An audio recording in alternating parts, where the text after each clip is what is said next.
Hi friends, this is Bani and welcome to my channel. বন্ধুরা, আজকে আমি তোমাদের জন্য কিছু ইম্পর্টেন্ট কিছু ইউজফুল স্ট্রাকচার নিয়ে এসেছি। দেখো, আমরা স্ট্রাকচারগুলোর ব্যবহার প্রায় হতে দেখি। এই স্ট্রাকচারগুলোকে বাদ দিয়ে যেন সেন্টেন্স আমরা তৈরি করতে পারি না। প্রতিটা মুহূর্তেই আমরা আটকে যাই।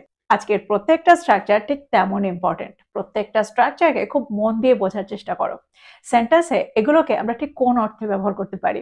আমি প্রত্যেকটার সাথে এক্সাম্পল দিয়ে তোমাদেরকে বুঝিয়ে দেওয়ার চেষ্টা করব সেন্টেন্স এগুলোর সঠিক ব্যবহার। তো আজকের ভিডিওটাও কিন্তু খুবই ইম্পর্টেন্ট, খুবই ফ্রুটফুল হতে চলেছে। তোমরা কোথাও যাবে না, আমার সাথে ভিডিওটা একদম শেষ পর্যন্ত থাকবে।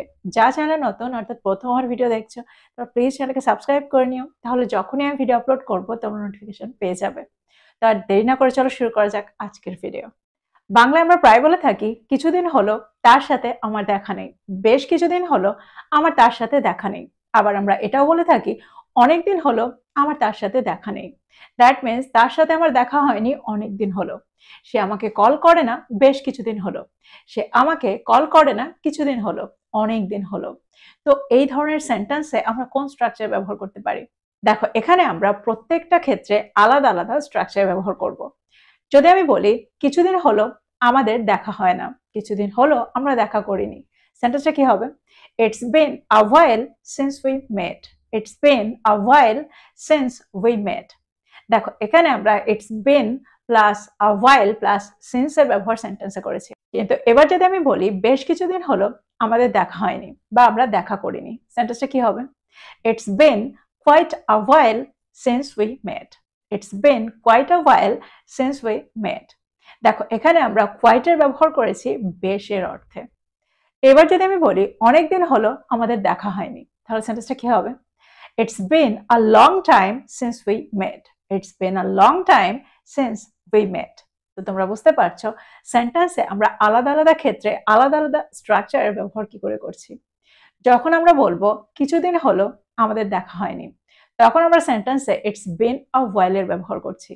বেশ কিছুদিন হলো আমাদের দেখা হয়নি, it's been quite a while since we met. যখন আমরা বলবো অনেকদিন হলো আমাদের দেখা হয়নি, তখন আমরা সেন্টেন্সে it's been a long time এর ব্যবহার সেন্টেন্সে করব। আরেকটা এক্সাম্পল দেখো, যদি আমি বলি কিছুদিন হলো সে আমাকে ফোন করেনি, it's been a while since he called me, বা it's been a while since she called me.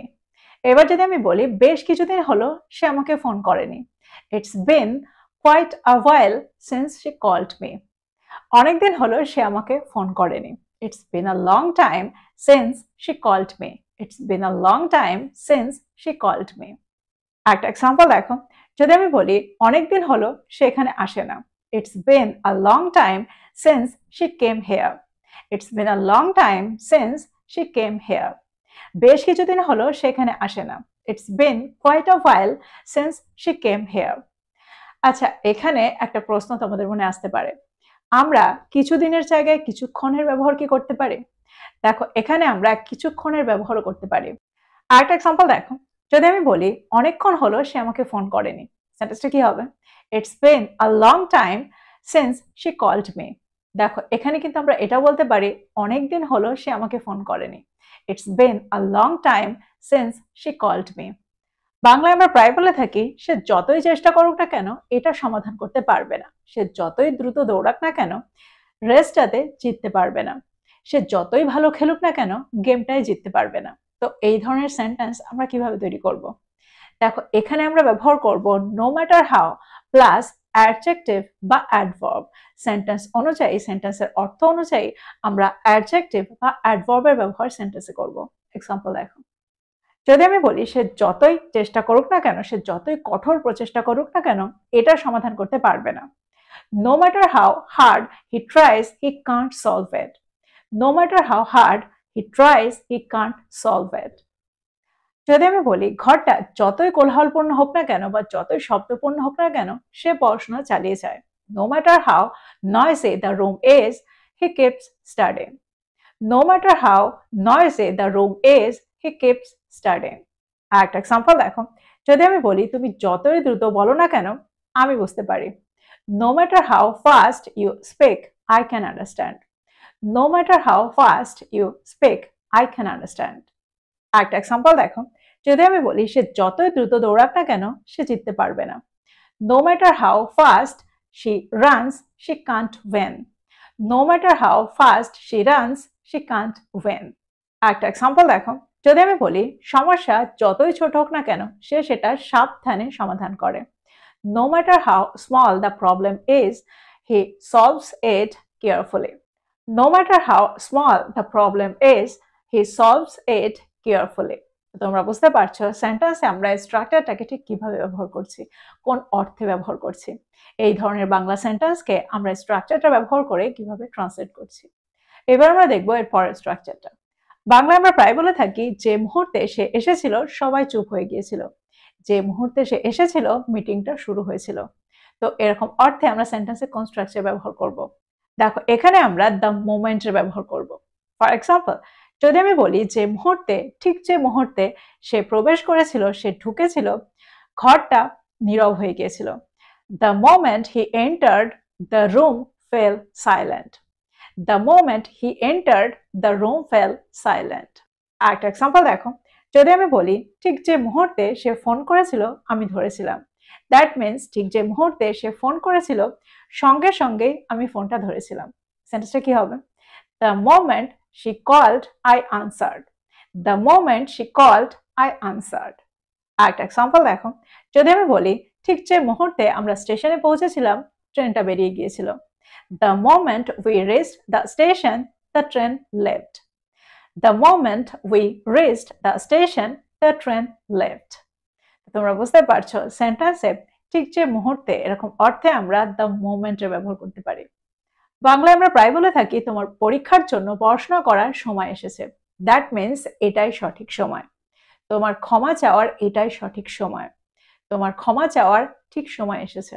তো এরকম অর্থে আমরা সেন্টেন্সে কোন স্ট্রাকচার ব্যবহার করতে পারি? এখানে আমরা ব্যবহার করতে পারি it's high time. It's high time plus subject plus ভার্বের সেকেন্ড ফর্ম। দেখো আমরা সেন্টেন্সটাকে প্রেজেন্ট টেন্সে রাখলেও সেন্টেন্সের স্ট্রাকচারটা ঠিক এটাই হবে, অর্থাৎ আমরা সব সময় ভার্বের সেকেন্ড ফর্মেরই ব্যবহার করব। ফর এক্সাম্পল, যদি আমি বলি এটাই ঠিক সময় তোমার পরীক্ষার জন্য পড়াশোনা করার। দ্যাট মিনস তোমার পরীক্ষার জন্য পড়াশোনা করার সময় এসেছে, ঠিক সময় এসেছে। সেন্টেন্সটা কি হবে? It's high time you studied for the exam. It's high time you studied for the exam. তো তোমরা বুঝতে পারছো সেন্টেন্সে আমরা স্ট্রাকচারটাকে ঠিক কিভাবে ব্যবহার করছি। যদি আমি বলি তোমার ক্ষমা চাওয়ার সময় এসেছে, এটাই ঠিক সময়, এটাই সঠিক সময় তোমার ক্ষমা চাওয়ার। সেন্টেন্সটা কি হবে? It's high time you apologized. It's high time you apologized. এবার একটা জিনিস তোমাদের মাথায় আসতে পারে, একটা প্রশ্ন তোমাদের মাথায় আসতে পারে, এখানে কি আমরা এটা বলতে পারি it's high time to apologise? না, আমরা সেন্টেন্সে এই স্ট্রাকচারটার সাথে সব সময় সাবজেক্টের ব্যবহারই করে থাকি। It's high time plus subject, আর তারপরে আমরা ভার্বের সেকেন্ড ফর্মেরই ব্যবহার সেন্টেন্সে করে থাকি। একটা এক্সাম্পল দেখো, যদি আমি বলি তোমার সত্যিটা বলার এটাই ঠিক সময়। দ্যাট মিনস সত্যি বলার সময় এসেছে, তোমার সত্যিটা বলার সময় এসেছে।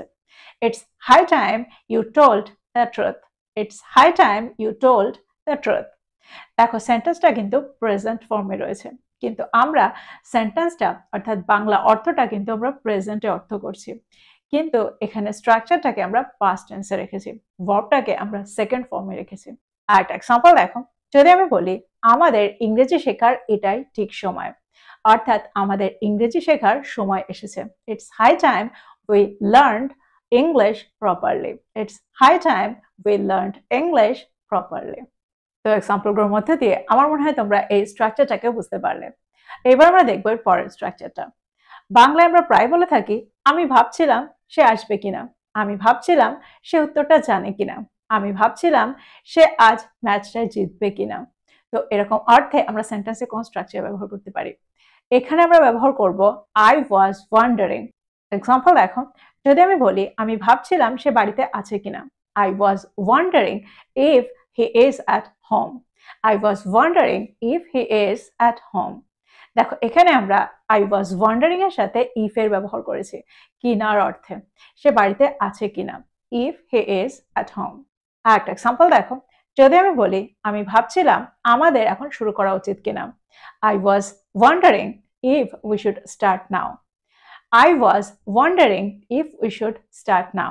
একটা এক্সাম্পল দেখো, যদি আমি বলি আমি ভাবছিলাম আমরা এটা আরেকভাবে চেষ্টা করতে পারি কিনা, I was wondering if we could try it another way.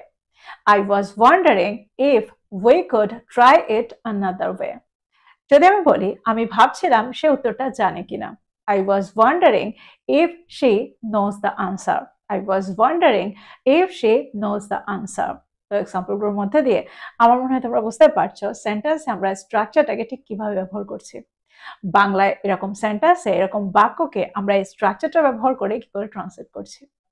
বাংলায় আমরা প্রায় বলে থাকি সে শহরের আবহাওয়ায় অভ্যস্ত, সে একটা বড় শহরে অভ্যস্ত, সে গ্রামের কাজকর্মে অভ্যস্ত। এরকম অর্থে আমরা সেন্টেন্সে accustomed to এর ব্যবহার করতে পারি। সেন্টেন্স দেখো, সেন্টেন্সে আমরা accustomed to এর ব্যবহারটা কিভাবে করছি।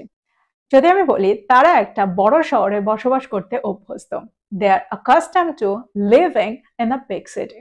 They are accustomed to living in a big city. দেখো এখানে আমরা accustomed to এর পরে verb plus ing ing এর ব্যবহারই করে থাকি। আরেকটা এক্সাম্পল দেখো, যদি আমি বলি সে তাড়াতাড়ি ঘুম থেকে উঠতে অভ্যস্ত, she is accustomed to waking up early. She is accustomed to waking up early. আরেকটা এক্সাম্পল দেখো, যদি আমি বলি সে কঠিন পরিস্থিতি সামলাতে অভ্যস্ত, she is accustomed to handling difficult situations. She is accustomed to handling difficult situations. তো তোমরা বুঝতে পারছো সেন্টেন্সে আমরা স্ট্রাকচারটাকে কি করে ব্যবহার করছি। তো এই ছিল কয়েকটা ইম্পর্টেন্ট স্ট্রাকচার। আমার মনে হয় প্রত্যেকটা স্ট্রাকচারকে তোমরা বুঝতে পারলে, আর এটাও বুঝতে পারলে যে প্রত্যেকটা স্ট্রাকচার কতটা ইউজফুল। আমরা প্রতিদিন এই ধরনের বাংলা বাক্য কতবার ব্যবহার করে থাকি, কতবার বলে থাকি, আর এই বাক্যগুলোকে, এই সেন্টেন্সগুলোকে আমরা ইংলিশে এই স্ট্রাকচারগুলো ব্যবহার করে খুব সহজেই করতে পারি। তো প্রত্যেকটা স্ট্রাকচারকে নোট ডাউন করো আর এগুলো দিয়ে প্রচুর সেন্টেন্স তৈরি করো, আর সেগুলোকে তোমাদের প্রতিদিনের কনভারসেশনে ইনক্লুড করো। তো এই ছিল আজকের ভিডিও, এই ছিল আজকের টপিক। ভিডিওটা ভালো লাগলে লাইক করতে ভুলে যেও না, বন্ধুদেরকে শেয়ার করো যারা ইংরেজি শিখছে। So this is all about today. I will be back with another video. Till then, take care. Thank you for watching this video. Bye bye.